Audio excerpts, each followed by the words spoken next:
Terima kasih pemirsa, Anda kembali menyaksikan kanal siaran berita pemerintah. Menteri Koordinator Bidang Infrastruktur dan Pembangunan Kewilayahan Pak Yudhoyono melakukan kunjungan kerja ke Kabupaten Bandung, Jawa Barat. AHY meresmikan rusun sekaligus program kesejahteraan sosial dan menilai langkah ini secara bertahap dapat mengurangi kemiskinan di Indonesia.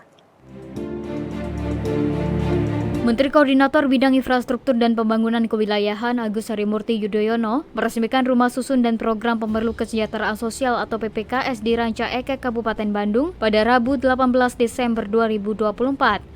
AHY menyebutkan selain menata kawasan kumuh, program percontohan tersebut bertujuan untuk meningkatkan kemandirian ekonomi masyarakat miskin ekstrim. Program PPKS Kemiskinan Ekstrim Perkotaan mampu menjadi solusi atas kebutuhan perumahan bagi rakyat, dikarenakan program ini memberikan kesempatan bagi masyarakat yang terkategori PPKS untuk memiliki hunian layak serta meningkatkan perekonomiannya melalui pelatihan kewirausahaan. AHY menyebutkan saat ini Indonesia masih kekurangan perumahan, kemiskinan dengan kondisi rumah yang tidak layak huni termasuk di Jawa Barat. Namun dengan program penanganan PPKS Kemiskinan Ekstrim Perkotaan yang merupakan kerja gotong royong antara pemerintah pusat lintas kementerian, pemerintah daerah, lembaga dan dunia usaha melalui tanggung jawab sosial perusahaan, AHY yakin persoalan kemiskinan di Indonesia bisa segera dituntaskan meski tidak secara cepat. Ya tentu harus dijaga dengan baik karena apa yang sudah dibangun harus kita pelihara dan tentunya produktif. Tidak hanya untuk tempat tinggal, tapi juga tadi ini secara ekonomis ada yang nilai daya harus semakin baik, pekerjaan juga semakin layak, penghasilan semakin baik, termasuk anak-anaknya bisa semakin fokus pada pendidikan. Pemirsa, mulai 1 Januari 2025, pemerintah memberikan perlindungan lebih bagi masyarakat melalui peningkatan jaminan kehilangan pekerjaan. Pekerja yang menjadi korban PHK tahun 2025 akan menerima insentif 60% gaji pokok selama 6 bulan. Insentif gaji selama setengah tahun rencananya akan disalurkan melalui program jaminan kehilangan pekerjaan dari BPJS Ketenagakerjaan.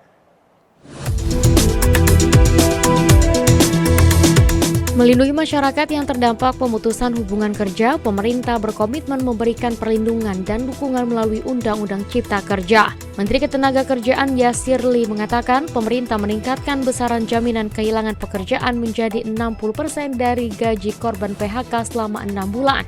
Aturan ini berlaku mulai tanggal 1 Januari 2025.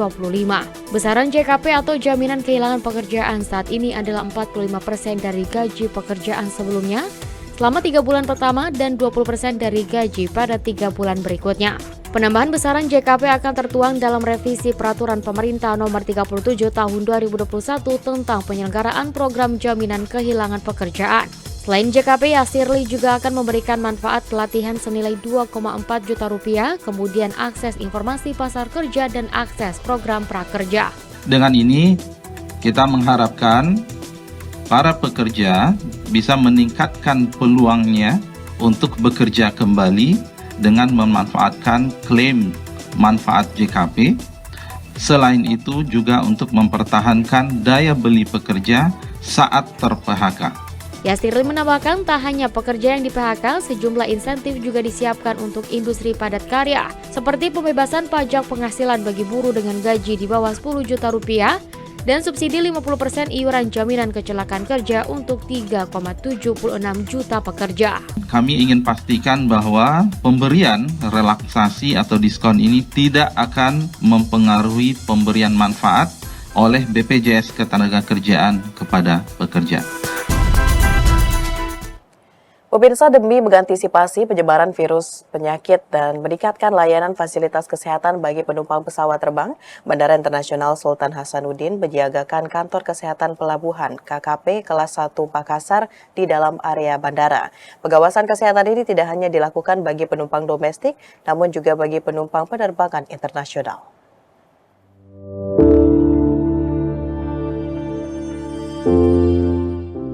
Bandara Internasional Sultan Hasanuddin menyiagakan kantor kesehatan pelabuhan KKP kelas 1 Makassar untuk mengantisipasi penyakit menular yang dibawa oleh penumpang ataupun barang kiriman.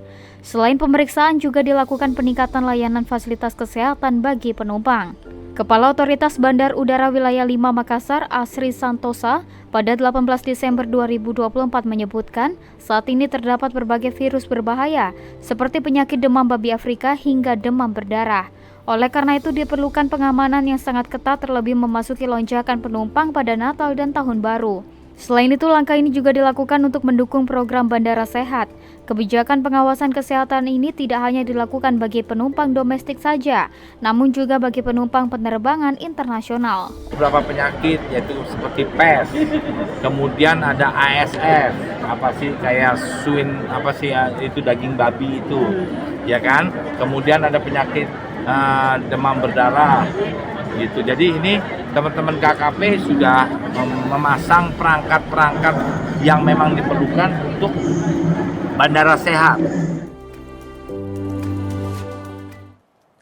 Kementerian Perindustrian berkolaborasi dengan World Resources Institute Indonesia dan Institute for Essential Service Reform menyusun peta jalan penurunan emisi karbon atau dekarbonasi sektor industri.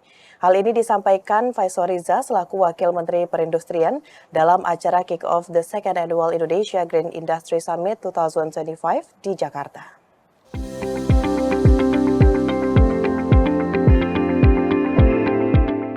Sebagai motor utama pertumbuhan ekonomi, sektor industri memiliki peran strategis dalam mendukung komitmen nasional untuk mencapai net zero emission pada tahun 2060.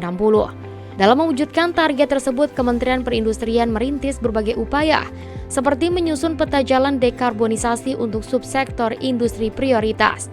Selain itu, menyiapkan kebijakan pengurangan emisi industri, mekanisme pertukaran emisi gas rumah kaca, dan nilai ekonomi karbon sektor industri. Kemudian memperkuat ekosistem industri hijau dan mengembangkan ekonomi sirkular. Ditemui dalam seremonial Kick-Off the Second Annual Indonesia Green Industry Summit 2025, Wakil Menteri Perindustrian Faisal Riza mengatakan transformasi industri menuju industri hijau bukan lagi merupakan sebuah pilihan, melainkan sebuah keharusan bagi masa depan bangsa dan bumi. Mengubah mindset industri adalah tanggung jawab kita bersama. Kita harus menjelaskan, kita harus ajak bahwa menjalankan standar industri hijau itu bukan saja tanggung jawab kepada masa depan industri dan bangsa kita, juga kepada bumi kita, tetapi juga memiliki banyak nilai tambah yang seharusnya di dalam satu ekosistem ini lebih menjadi prioritas pada tahun-tahun belakangan ini.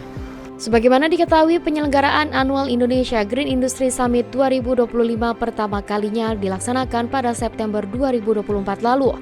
Merupakan langkah awal yang mengukuhkan komitmen Kemenperin dalam memperkuat ekosistem untuk memfasilitasi transformasi industri hijau tanah air melalui berbagai inovasi yang mendukung percepatan dekarbonisasi. Pada tahun 2025, Kemenperin akan kembali menggelar IGIS 2025 dengan tema Driving Industrial Decarbonization Through Green Industry Ecosystem.